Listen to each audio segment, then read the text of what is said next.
5 centuries had passed since the Kang Empire first spread its dark wings across the stars. Supreme Commander Kang Do-han stood at his observation deck aboard the Imperial command ship Iron Crown, his cold eyes scanning the endless sea of stars before him. Each glittering point of light represented another world under his control, another species bent to his will.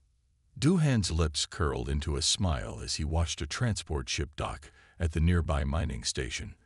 The vessel's holds were filled with precious minerals extracted by slave labor from the depths of conquered worlds. Such efficiency, such order. This was what his ancestors had built, a perfect system of control and exploitation that spanned thousands of light years.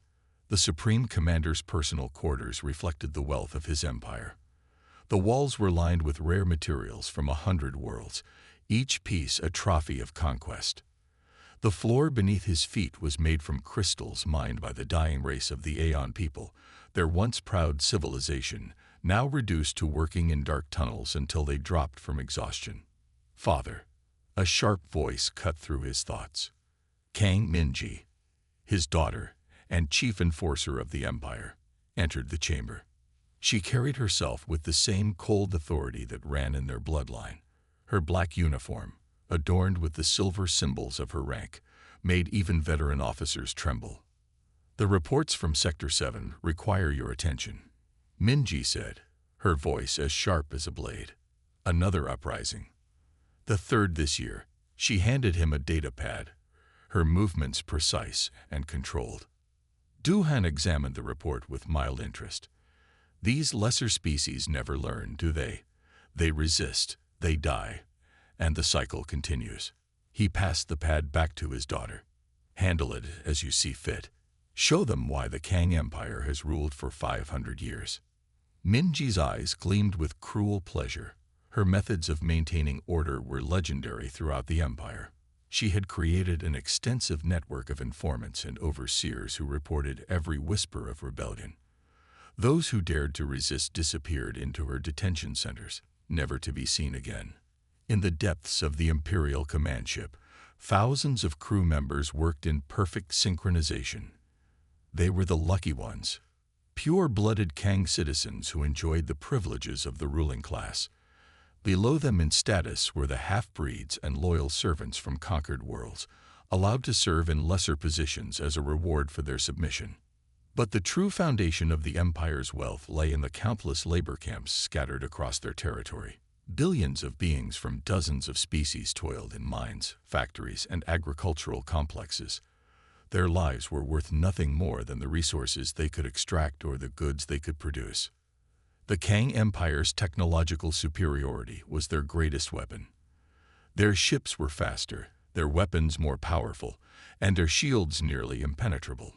Each new species they encountered fell before their might, unable to resist the overwhelming force of their military. Do-han walked to his private museum, where he kept specimens from various conquered races preserved in stasis fields. Each one represented a victory, a civilization brought to its knees. He stopped before his favorite display, the last warrior of the Nexus 7 resistance, frozen in a moment of defiance. "Remember when we took this one, Minji?" he asked, tapping the field. "You were just beginning your role as chief enforcer, your first major victory." Minji nodded, a rare smile crossing her face. They thought their underground cities would protect them. They had never faced our burrowing bombs before. The look on their faces when their shelters became their tombs. That was the day I truly understood our power. A junior officer entered the chamber, bowing deeply. "Supreme Commander, Chief Enforcer, we've detected unusual energy signatures from an unexplored sector. Initial scans suggest a developing civilization." Do-han and Minji exchanged knowing looks. A new civilization meant new resources, new slaves, new worlds to conquer. The endless cycle would continue, as it had for 5 centuries. "Prepare a scout fleet," Do-han ordered. "I want detailed reports on their defensive capabilities and resource deposits. We'll handle this one the same way we always do.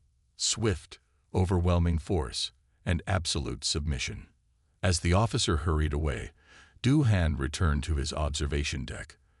The stars continued their eternal dance, uncaring of the suffering that existed in their light. The Kang Empire's grip on the galaxy seemed unshakable, its power absolute. Yet somewhere in that sea of stars, on a small blue planet called Earth, a force was stirring that would shake the Empire to its foundations. But for now, Supreme Commander Kang Doohan and his daughter continued their rule, unaware that their days of unchallenged tyranny were numbered. The Empire had grown comfortable in its power, certain that nothing could challenge their dominion over the stars. 500 years of absolute rule had bred a special kind of arrogance in the Kang leadership, the dangerous belief that they were truly invincible. They were about to learn that the galaxy still held surprises, and that humanity would prove to be unlike any species they had ever encountered before. The Deep Space Monitoring Station on Europa lit up with unprecedented activity. The operators watched in amazement as their screens displayed clear evidence of artificial signals near Saturn. After centuries of searching the stars, humanity had finally detected signs of intelligent alien life.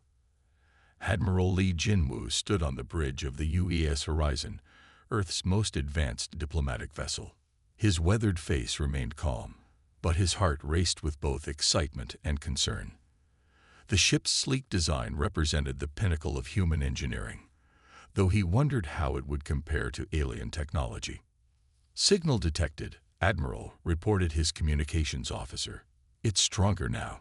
They're definitely approaching Saturn's orbit." Earth's Unified Council had prepared for this moment, but theory and reality were very different things.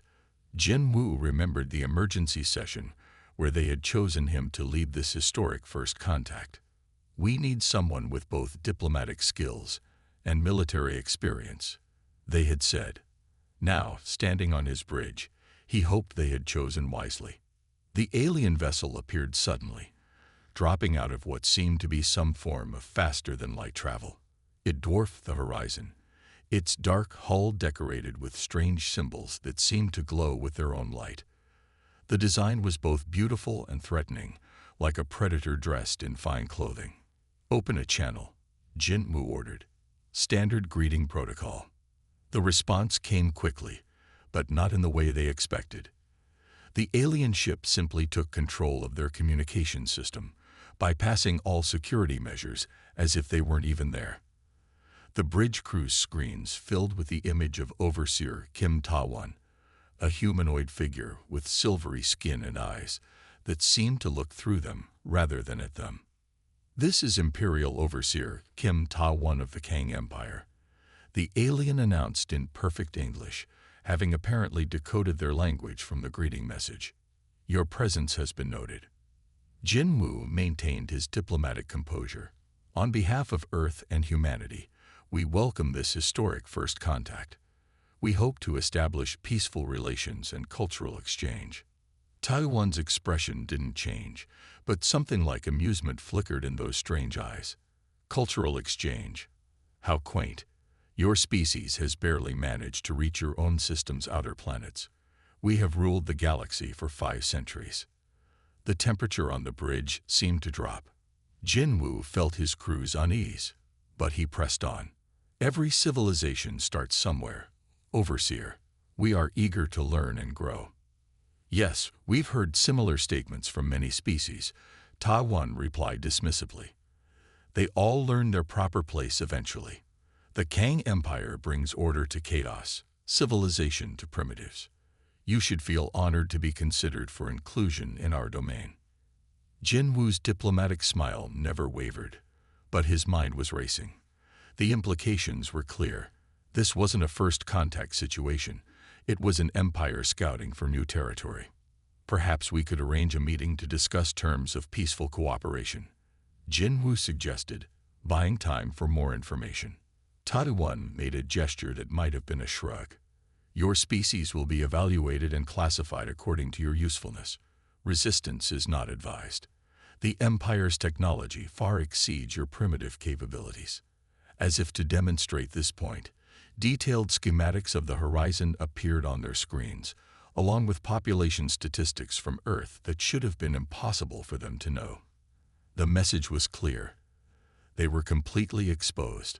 We have cataloged thousands of species, Taiwan continued. Most serve useful purposes in mines, factories, or agricultural centers. Some, with proper guidance, can even be trained for more sophisticated tasks. We will determine where humanity fits in this hierarchy.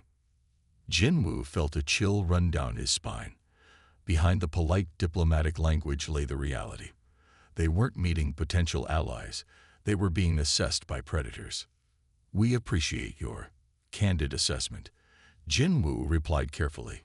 Earth's Council will need to discuss these developments. Discuss? There is nothing to discuss. The Empire does not negotiate with primitive species. You will be classified and processed like all the others. Taiwan's tone remained pleasant, but the threat was unmistakable. The transmission ended abruptly, leaving the bridge in stunned silence. Jinwu turned to his second in command. Send everything we've recorded to Earth. Full encryption. They need to know what we're dealing with. As the Horizon began its journey back to Earth, Jinwu watched the massive Kang vessel disappear into faster-than-light travel. He knew that humanity had just faced its greatest challenge. The aliens didn't see them as equals or even as potential allies. They saw them as resources to be exploited. But they had made one crucial mistake. In their arrogance, they had revealed their true nature at the first meeting. Humanity would not be caught unprepared like so many other species before them. They would not submit to becoming another entry in the Kang Empire's catalog of slaves. As the Horizon approached Earth, Jinwu began preparing his report to the Council. The Kang Empire had ruled unopposed for 5 centuries, but they were about to learn that humans weren't like the other species they had conquered. Change was coming to the galaxy, whether the Empire was ready for it or not. The Shadow Runner drifted silently through the debris field of what was once a thriving civilization. Captain Park Soo-jin stood at her command station, her face illuminated by the soft glow of monitoring screens. The stealth technology that made her ship invisible to Kang sensors was humanity's newest achievement, developed in the 2 years since first contact. Recording all sensor data, her science officer reported quietly. These readings match the patterns we found on the last 3 worlds. Soo-jin nodded grimly. The evidence was becoming impossible to ignore. Wherever the Kang Empire met resistance, they didn't just conquer, they exterminated. This planet's surface was still scarred from orbital bombardment. Its cities nothing but radioactive glass. Captain called her sensor specialist. I'm detecting faint life signs in the underground bunker complex. Some survivors might have made it. Soo-jin made her decision instantly. Prepare for stealth insertion. Full environmental suits. We're going down there. The rescue team found them in the deepest levels. A small group of survivors from the planet's native species. Among them was Yoon Haen, a refugee scientist who had been studying Kang technology when the invasion began. The survivors had managed to preserve vital research data about Kang weapons and defenses. Back on Earth, the Security Council chamber fell silent as Soo-jin presented her findings. The holographic displays showed planet after planet, each telling the same story of destruction. But it was Haen's research that caught everyone's attention. The Kang's plasma weapons have a fundamental weakness, Haen explained, her voice steady despite her obvious exhaustion. Their energy signature oscillates at a specific frequency. If we can synchronize our shields to create a counter-frequency. The Council immediately authorized Project Shield Wall. Teams of human and refugee scientists worked around the clock, combining Earth's innovative approach with the deep understanding of Kang technology that survivors like Haen provided. Meanwhile, in a hidden facility beneath the lunar surface, retired Special Forces operator Han Jae-yun faced a group of alien resistance fighters. They came from different conquered worlds, each species bringing their own unique abilities and combat experience. Forget everything you know about conventional warfare, Jae-yun told them, her voice carrying the authority of someone who had spent a lifetime in combat. The Kang expect you to fight like slaves, desperate, disorganized, easy to predict. We're going to teach you to fight like humans. Jai Yun's training methods were revolutionary to her alien students. Humans didn't have the natural advantages of many species: no enhanced strength, no telepathy, no natural armor. Instead, they had learned to fight smart, to use strategy and unexpected tactics. The Kang rely on their technological superiority, she explained while demonstrating guerrilla warfare techniques. They've forgotten how to adapt, how to think creatively in battle. That's their weakness. The breakthrough came 3 months later. In a heavily shielded test chamber, Hayan and her team activated their prototype shield. The Kang plasma bolt, captured from a rated weapon, struck the barrier and dissipated harmlessly. Su-jin watched the test from the observation deck, her heart racing. This was more than just a defensive technology, it was hope.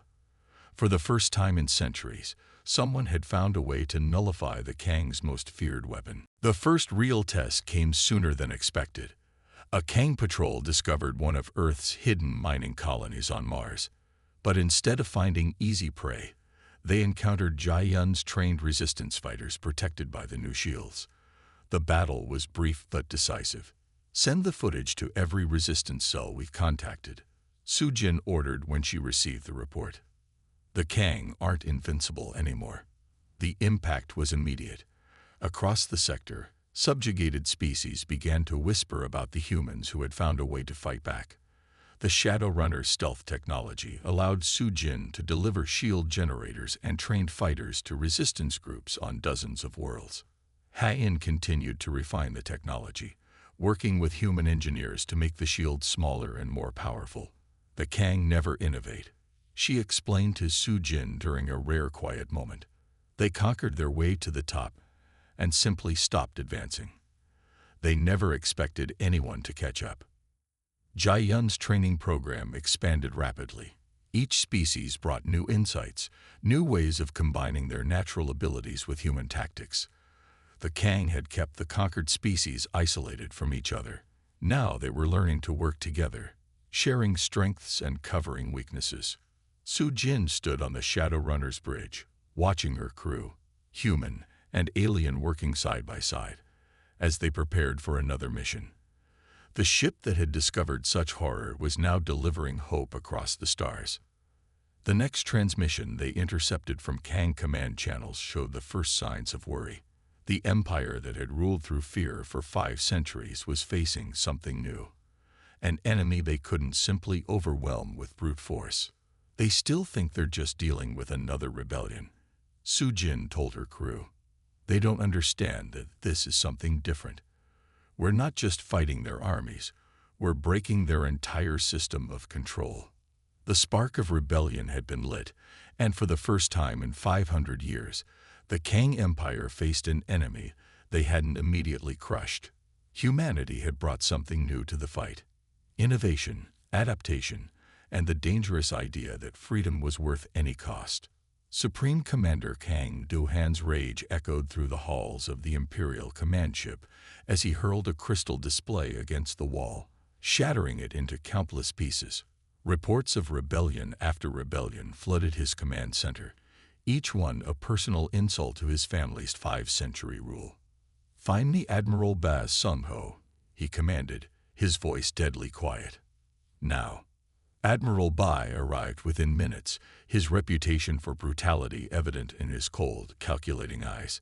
He had earned his position by crushing rebellions with absolute ruthlessness, leaving nothing but dead worlds in his wake.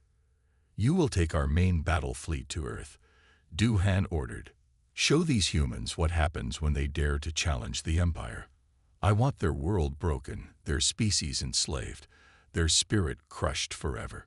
On Earth, Admiral Lee Jinwoo stood in the command center of the Aegis, humanity's most advanced warship.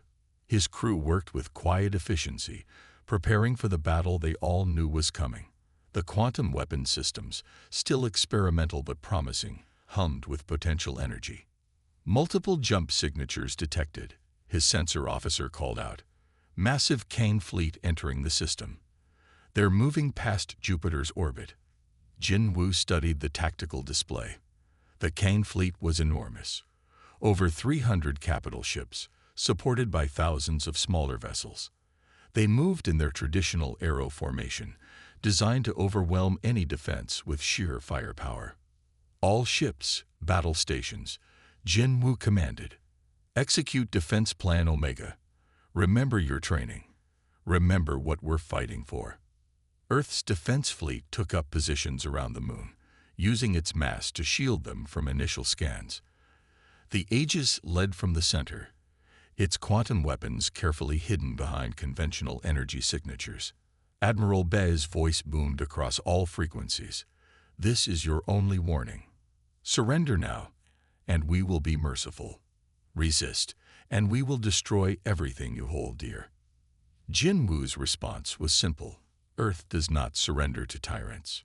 The battle began with a massive Kang barrage, their plasma weapons lighting up space like artificial stars. But Earth's ships, protected by their advanced shields, held firm. The defenders had one crucial advantage. They were fighting for their homes, their families, their very right to exist as free beings. First wave, engage, Jin Woo ordered. Earth's ships moved forward, their modified weapons striking at weak points in the Kang formation that centuries of unopposed victory had left exposed. Ba Sung-ho watched in growing frustration as his initial assault failed to achieve the expected breakthrough. These humans fought differently from any species he had encountered. Unpredictable, aggressive, innovative.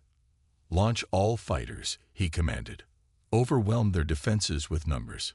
Thousands of Kang strike craft poured from their carrier ships, filling space with deadly swarms. But Earth's defenders had prepared for this too.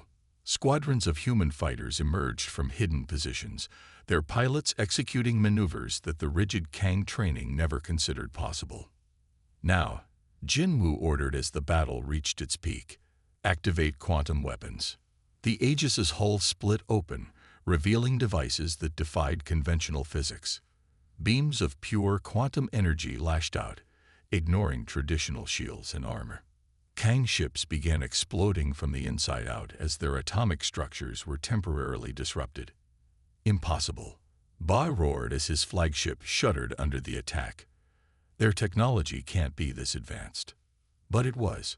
Humanity had taken everything they had learned about Kang technology and moved in completely different directions, developing weapons and defenses that the Empire had never imagined. The battle raged for hours.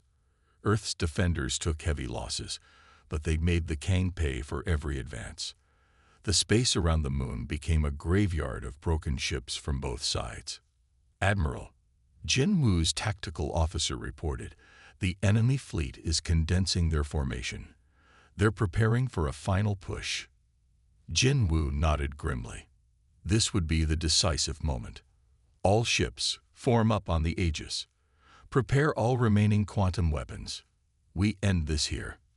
The final clash was spectacular.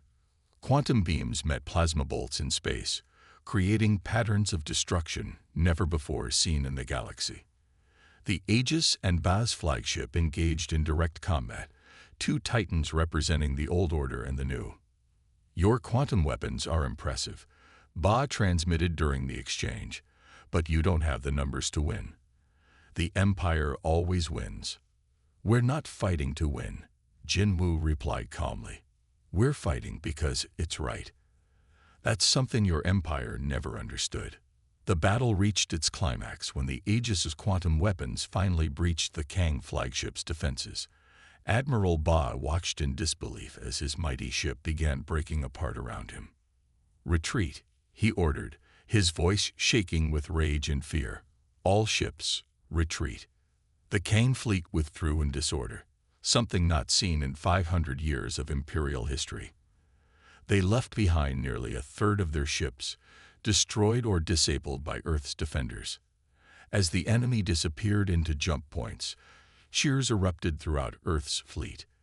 They had done the impossible. They had stood against the full might of the Kang Empire and emerged victorious. Jin Woo stood on his bridge, watching the debris of battle drift past his viewport. Send word to all resistance cells, he ordered. The Battle of Seoul proves what we always knew. The Empire can be beaten.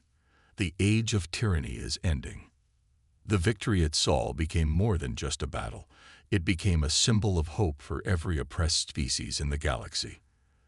The mighty Kang Empire had finally met its match, not in superior numbers or technology, but in the indomitable human spirit that refused to bow to tyranny.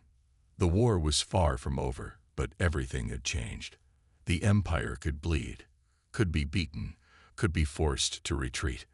And that knowledge spread across the stars like wildfire, igniting new hope in hearts that had known only despair for centuries.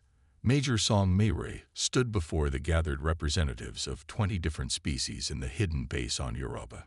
News of Earth's victory against Admiral Baz's fleet had drawn resistance leaders from across the galaxy, each bringing their own forces and resources to join the growing coalition. The Kang Empire believes they can crush any single rebellion. Mayray addressed the assembly. But they've never faced a coordinated uprising across hundreds of worlds at once.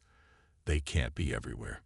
Beside her stood Jun Seo, a legendary resistance fighter who had been organizing underground movements for decades. His scarred face showed the price of defying the Empire, but his eyes burned with unbreakable determination. For centuries, they kept us isolated, Jun Seo added. Each species fighting alone, easy to crush. That ends today. Together, we are stronger than they ever imagined possible. The planning room buzzed with activity as resistance leaders shared intelligence, coordinated resources, and developed battle plans. Screens showed hundreds of potential targets. Kang military bases, supply lines, and command centers spread across the galaxy. A commotion at the entrance drew everyone's attention. Kim Da-hai, a high-ranking Kang officer who had recently defected, entered the room. Her presence initially caused tension.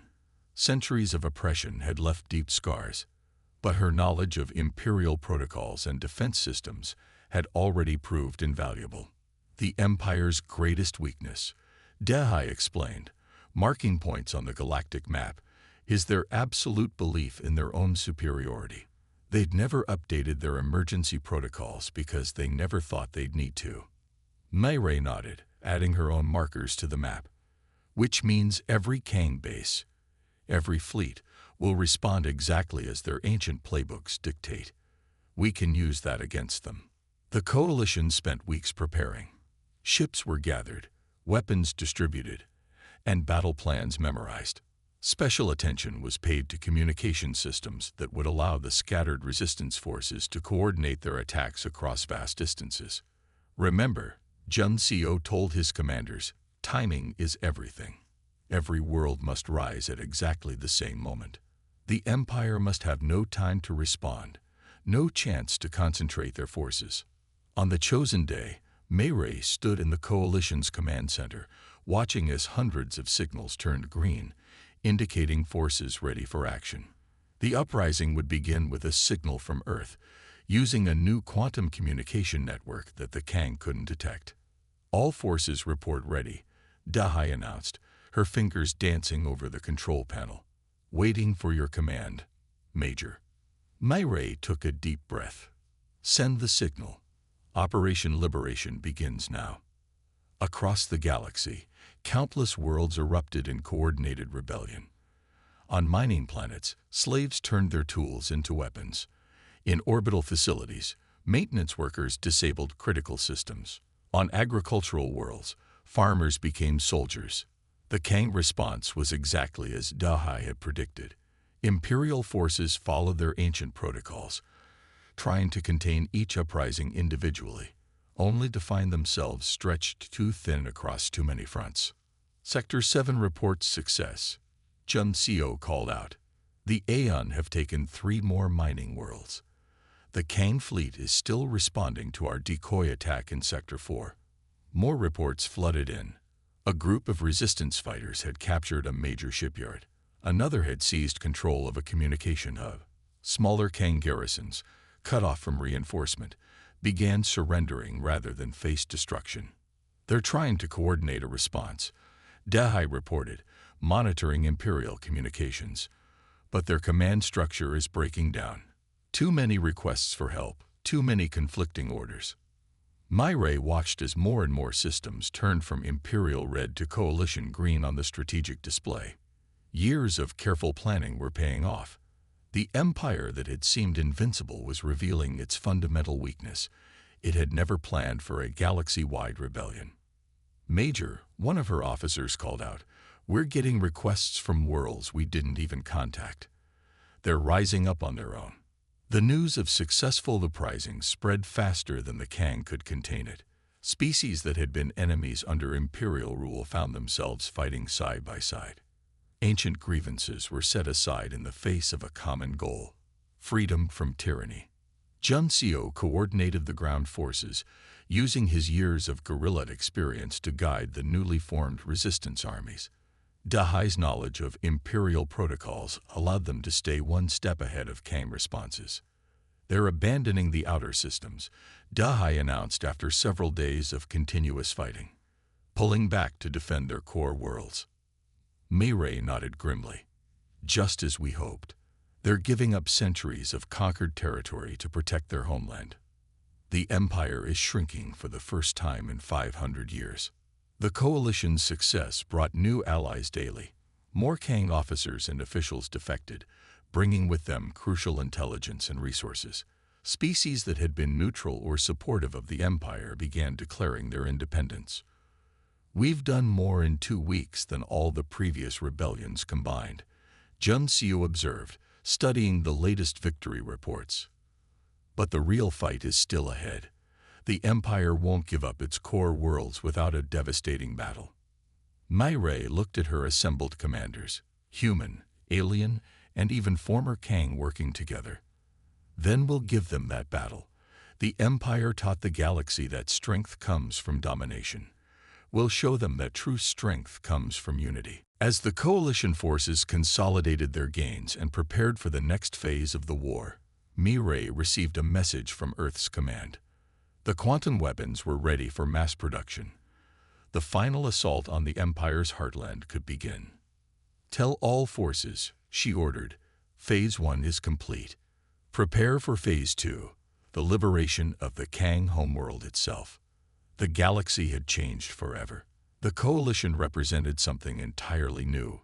Dozens of species fighting together, not for conquest or revenge, but for the right of all beings to live free. The Kang Empire's days of absolute rule were numbered, and a new era of cooperation and freedom was dawning. The Kang homeworld loomed before them, a fortress planet surrounded by the remnants of the once mighty Imperial fleet. Admiral Li Jinwu stood on the Bridge of the Ages, now joined by thousands of ships from every liberated species in the galaxy. The final battle for freedom was about to begin.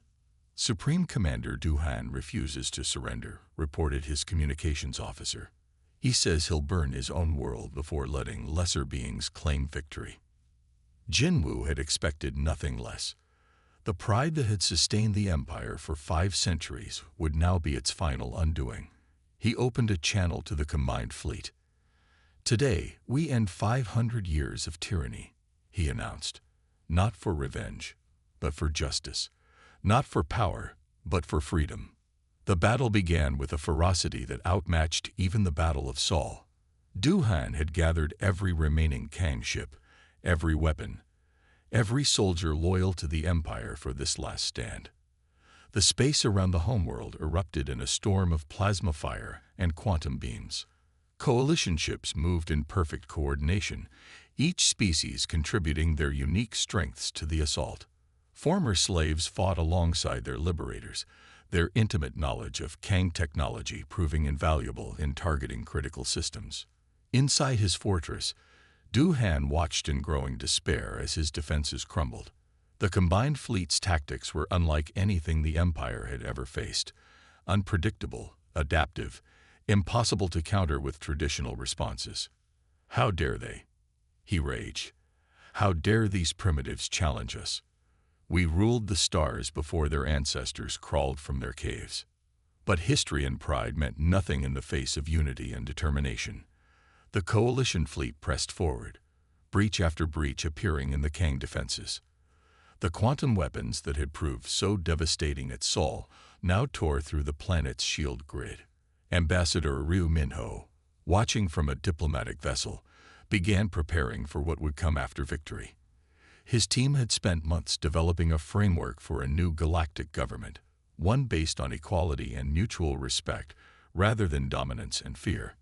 The turning point came when a group of Kang citizens, led by military officers who had seen the truth of their empire's corruption, rose up against Duhan from within. The fortress's internal defenses suddenly went dark, its weapons falling silent. "The fortress is breached," Jinwoo announced to the fleet. "All forces, move to secure designated targets. Remember, we're here to bring justice, not revenge." The fall of the Kang Empire happened not with a massive explosion, but with the quiet click of restraints around Supreme Commander Duhan's wrists. He was found in his command center, still screaming orders to ships that no longer existed. In the days that followed, Ambassador Ryu led the formation of the new Galactic Council. Representatives from every species gathered in a converted Kang assembly hall, its imperial symbols replaced with marks of unity and cooperation. "We must build something entirely new," Ryu told the assembled delegates. "Not just a replacement for the Empire, but a true partnership among all species." The reconstruction began immediately. Former slave worlds received aid and technology to rebuild their civilizations. Kang citizens who had opposed the Empire's cruelty were integrated into the new society. The vast knowledge accumulated by the Empire over centuries was shared freely among all species. The trials of imperial leaders became a symbol of the new order's commitment to justice. Judges from different species heard testimony from countless victims, ensuring that the full truth of the Empire's crimes would never be forgotten. "Let these trials stand as a reminder," Ryu declared at their opening, "that power without compassion, rule without consent, leads only to destruction." Humanity found itself in an unexpected role, not conquerors or rulers, but guardians and mediators. Earth's diplomatic corps worked tirelessly to help former enemies become allies, to turn centuries of hate into cooperation. Admiral Jinwoo, watching Earth's sunset for the first time since the final battle, reflected on how far they had come. His ship's crew now included members of dozens of species, each bringing their own perspective and skills to their mission of maintaining peace.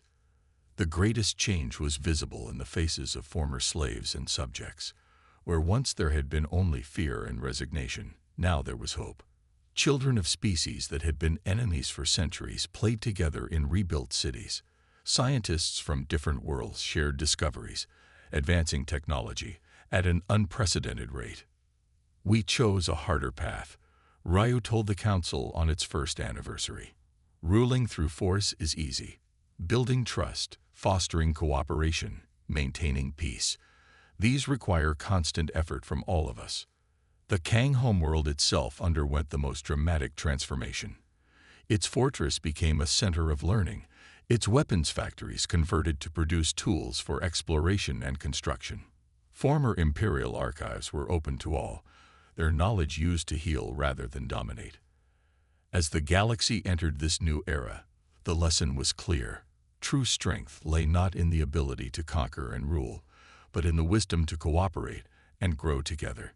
The empire that had lasted 5 centuries had fallen not to a stronger tyrant, but to the simple yet powerful idea that all beings deserve to be free. The stars that had once witnessed only conquest and suffering now shone on a galaxy where different species worked together, where ancient enemies became friends, and where the dream of true peace was finally more than just a dream. The age of empires was over. The age of cooperation had begun.